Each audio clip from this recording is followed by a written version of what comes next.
Bonjour et bienvenue sur DigiSchool. Je suis Florine Charton, votre professeure de sciences économiques et sociales. Aujourd'hui, nous allons essayer de répondre à la question « Pourquoi acheter à d'autres ce que l'on pourrait faire soi-même ?» Et nous allons nous intéresser plus particulièrement à la répartition inégale des gains à l'échange.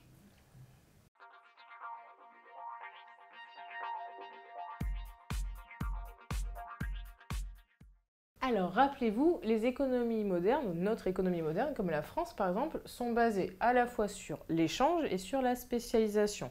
L'échange, c'est-à-dire que les pays ne produisent pas tout en national et consomment uniquement leurs produits nationaux, c'est-à-dire qu'on va échanger avec le reste du monde.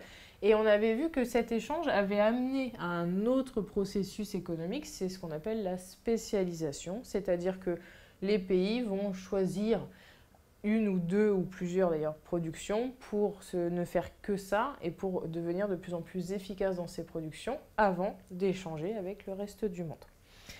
Sauf qu'on s'est rendu compte que cette spécialisation, elle n'était pas toujours synonyme en fait d'égalité économique entre les pays.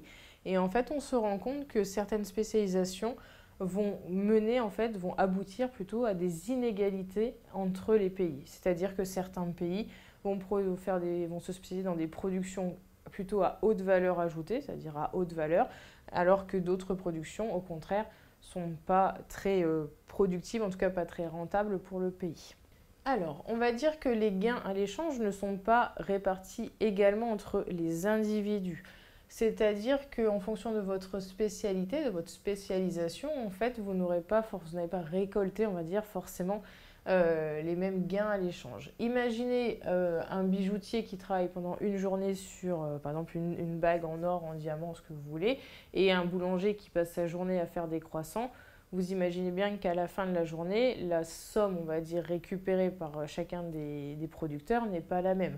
L'un s'est spécialisé sur une production à haute valeur ajoutée, alors que le second, mon boulanger, s'est spécialisé sur une production où la valeur est moindre. Ce qui veut dire qu'à la fin de la journée, mon bijoutier pourra sûrement se procurer une grande quantité de croissants et de pain au chocolat, alors que mon boulanger, en ayant vendu ses croissants et ses pains au chocolat, ne sera peut-être pas à même de se procurer même une seule bague ou un seul bijou qui viendrait de mon bijoutier.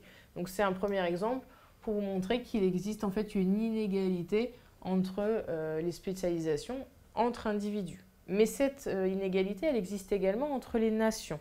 Et en fait, on se rend compte que la façon dont on se spécialise, chaque pays se spécialise, ne va pas aboutir également à la même répartition des gains à l'échange. C'est-à-dire, si on prend un exemple, les États-Unis sont connus pour se spécialiser dans tout ce qui est haute technologie. On va prendre Apple et l'iPhone, ça reste très simple, mais c'est très efficace.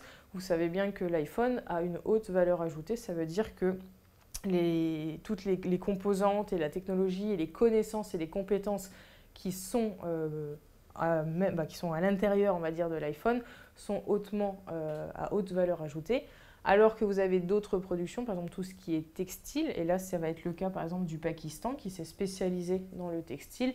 Au contraire, c'est plutôt de la main-d'œuvre pas extrêmement qualifiée, c'est du travail, on va dire, à la chaîne. Et donc du coup, à la fin de la journée, si je reprends le même exemple, les États-Unis auront un gain qui ne sera évidemment pas le même qu'une journée au Pakistan suite à la spécialisation dans le textile.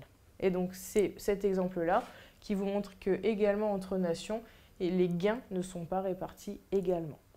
Merci d'avoir visionné cette vidéo, j'espère qu'elle vous aura été utile.